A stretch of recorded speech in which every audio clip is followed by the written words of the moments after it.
Making a call using the Twilio Call API is straightforward. Here's how to do it. Prerequisites: Twilio account. Sign up at Twilio and get your API credentials. Phone number: have a verified Twilio phone number. Twilio SDK or HTTP client.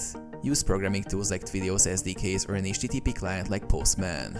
Get API credentials. Log into your Twilio console. Navigate to account settings to retrieve your account SID and auth token. Make a call. Use the following steps. Endpoint: send a post request to the following. Headers: include basic auth with your account SID and auth token.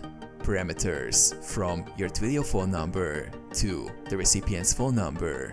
URL: a 3ML bin URL or endpoint that Twilio will fetch instructions from. Example code: using Python's Twilio SDK.